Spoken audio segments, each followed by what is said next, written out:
Assalamualaikum warahmatullahi wabarakatuh.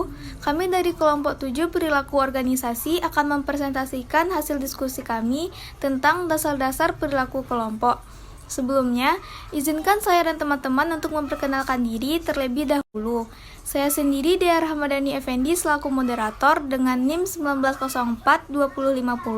Yang kedua, Adlina Rizkianur dengan NIM 1904-2044. Yang ketiga, Dora Patila dengan NIM 1904-2003. Yang keempat, Hizkia Putri Numasari dengan NIM 1904-2009.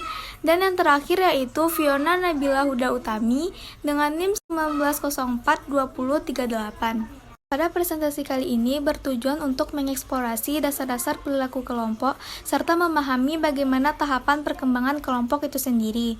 Manusia di dalam kehidupannya juga membentuk kelompok-kelompok dengan sendirinya. Perilaku manusia yang berbeda dalam suatu kelompok adalah awal dari perilaku berorganisasi karena persoalan-persoalan manusia yang selalu berkembang dan rumit. Maka persoalan-persoalan individu, kelompok, dan khususnya persoalan perilaku organisasi semakin hari semakin berkembang. Seperti yang kita ketahui, kelompok adalah sekumpulan orang yang mempunyai tujuan bersama yang berintegrasi satu dengan yang lainnya. Kelompok terbagi atas dua, yaitu kelompok formal dan kelompok informal.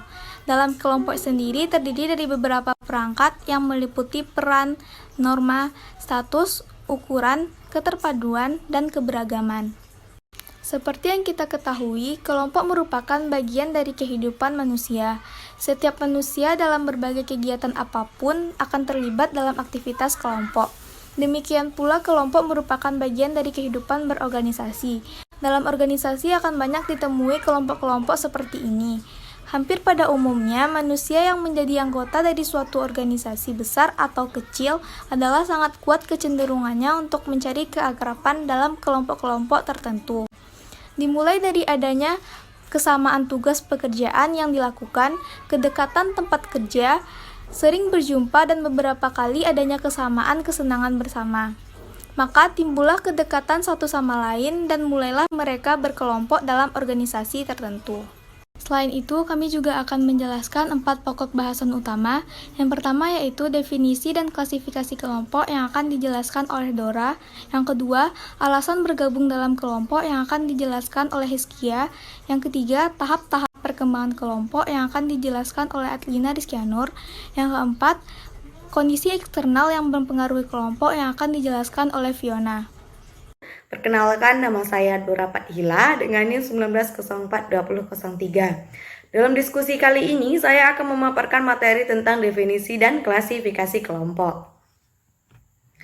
Menurut Suryani, kelompok adalah kumpulan dari 2 orang atau lebih yang saling berinteraksi untuk menggapai tujuan yang sama.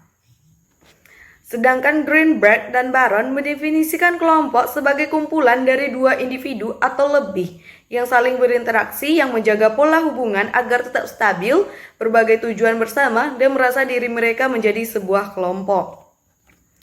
Dari definisi tersebut, maka dapat disimpulkan kelompok merupakan perkumpulan dari 2 individu atau lebih yang saling berinteraksi, yang mana dalam interaksi tersebut ada tujuan yang ingin digapai. Kelompok dibatasi oleh kemungkinan saling berinteraksi dan saling peduli. Berarti, belum dapat dikatakan kelompok jika tidak adanya interaksi antar individu satu dengan individu yang lain, dan juga tidak adanya tujuan dari 2 individu atau lebih. Meskipun demikian, individu memiliki tujuan, akan tetapi jika tujuan tersebut tidak dicapai dengan individu lain, maka namanya bukan kelompok.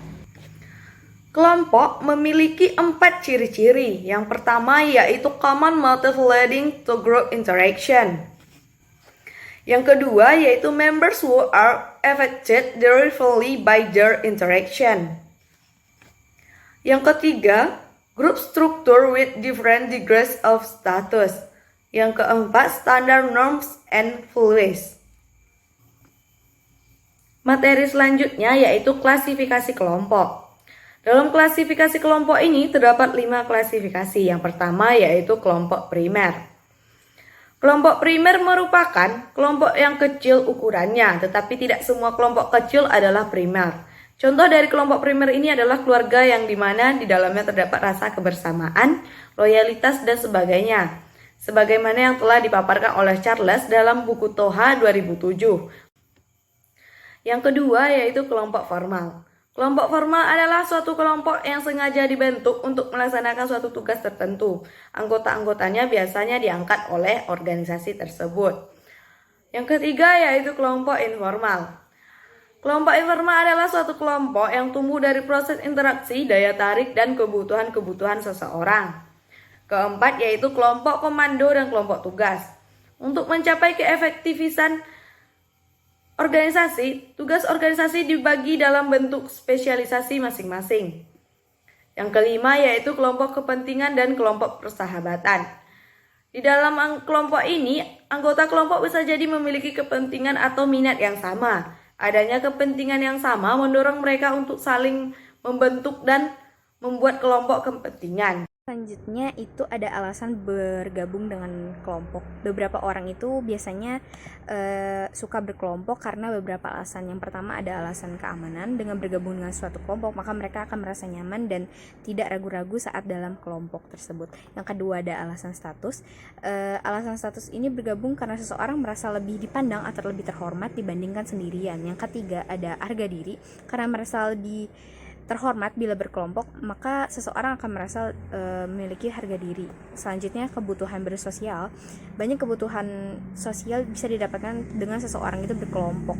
Suasana persahabatan, kematian, dan lain-lain atau bencana. Lalu kemudian membangun kekuatan. Banyak hal yang tidak bisa dicapai secara individual, namun sangat mungkin apabila kita berkelompok. Selanjutnya itu mencapai tujuan. Karena berkelompok memunculkan kekuatan, maka tentu saja akan mempermudah pencapaian tujuan. Lalu menurut Vaughan dan Hoek di tahun 2005 mengemukakan beberapa alasan beberapa individu menjadi suatu kelompok, yaitu yang pertama ada proksimitas. Individu cenderung lebih suka berdekatan dengan individu yang lain. Lalu kesamaan minat, sikap, dan keyakinan. Individu-individu yang punya keyakinan yang sama cenderung mereka akan berkelompok. Lalu ada dukungan timbal balik. Dukungan timbal balik ini yang positif dan menikmati kenikmatan yang berafiliasi. Kelompok biasanya memberikan dukungan yang positif kepada individu yang lain. Selanjutnya ada dukungan emosional. Hal ini biasanya juga memberikan dukungan emosional kepada individu yang lain. Selanjutnya identitas kelompok. Keanggotaan individu di dalam kelompok membuat seseorang memiliki identitas. Lalu ada tahapan perkembangan kelompok. Yang pertama ada tahap pembentukan atau forming. Tahap pertama itu dalam perkembangan kelompok dicirikan oleh banyaknya ketidakpastian mengenai struktur, kepemimpinan, dan lain-lain. Lalu ini biasanya akan menjadikan suatu uji coba memahami tim kerja dengan baik atau bagaimana. Lalu selanjutnya ada tahap keributan atau storming. Tahap kedua ini biasanya perkembangan kelompok dicirikan oleh konflik di dalam kelompok. Artinya para anggota menerima baik eksistensi kelompok di dalam kelompok, artinya melawan adanya kendala-kendala yang dikenakan oleh kelompok terhadap individual. Lalu selanjutnya ada tahap penormaan atau norming. Tahap ketiga dalam perkembangan kelompok dicirikan oleh hubungan yang akrab biasanya. Lalu ada tahap pengerjaan. Tahap pengerjaan ini performing. Tahap keempat dalam perkembangan kelompok di mana kelompok tersebut sepenuhnya berfungsi dan diterima dengan baik. Lalu ada tahap penundaan. Tahap terakhir dalam perkembangan kelompok dengan ciri kepedulian untuk menyelesaikan kegiatan-kegiatan bukan melaksanakan tugas. Baiklah, saya Adlina Rizkianur, NIM 1904-2044 akan memaparkan materi kondisi eksternal yang mempengaruhi kelompok. Yang pertama ada sumber daya kelompok. Dilihat dari segi kemampuan dan karakteristik kepribadian, kemampuan diartikan sebagai kapasitas yang dimiliki individu untuk menyelesaikan tugas atau pekerjaannya. Kemampuan dibedakan menjadi kemampuan fisikal dan kemampuan intelektual.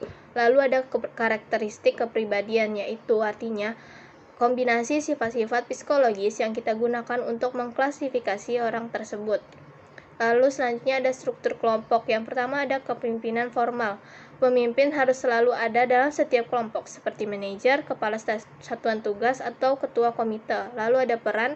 Peran adalah seperangkat pola perilaku yang diharapkan dari seseorang yang menduduki posisi tertentu dalam unit sosial tertentu.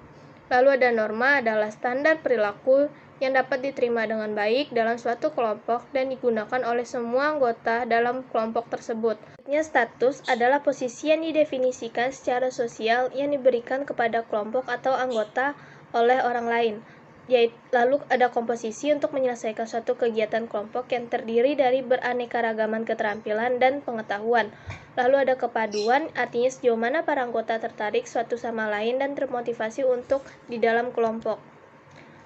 Lalu, di dalam peran, kelompok-kelompok memperlakukan persyaratan peran berlainan ke individu seperti pengharapan peran, bagaimana orang lain meyakini apa seharusnya tindakan Anda dalam situasi tertentu. Lalu ada konflik peran, hal ini terjadi jika individu dihadapkan kepada pengharapan peran yang berlainan, akibatnya adalah konflik peran. Lalu ada persepsi peran, artinya pandangan seseorang mengenai bagaimana seseorang seharusnya bertindak dalam situasi tertentu. Lalu ada identitas peran, artinya sikap dan perilaku aktual tertentu yang konsisten dengan peran dan menciptakan identitas peran. Lalu ada proses kelompok. Yang pertama ada besaran kelompok yang memungkinkan memiliki informasi yang lebih besar dan ragam perspektif yang lebih luas mengenai sebuah masalah. Lalu ada diferensial status, yaitu perbedaan yang besar dalam status anggota dapat menghalangi pertukaran informasi dan evaluasi yang akurat dari suatu gagasan. Lalu ada kohesivitas, artinya jumlah rasa saling mengasihi antara anggota dan daya tarik terhadap kelompok merupakan penentu penting atas proses kelompok. Lalu ada keragaman keanggotaan, yang artinya kelompok yang anggotanya beragam akan mungkin menjadi tidak terlalu kohesif karena orang cenderung untuk tidak menerima orang lain yang memiliki keyakinan nilai dan tradisi yang berbeda. Lalu ada kematangan emosional. Kelompok yang memiliki kematangan emosionalnya rendah cenderung untuk lebih memiliki perilaku yang berorientasi diri sendiri yang mengganggu, seperti membuat komentar yang provokatif. Baiklah, saya Fiona Nabila akan melanjutkan materi dari teman-teman sebelumnya.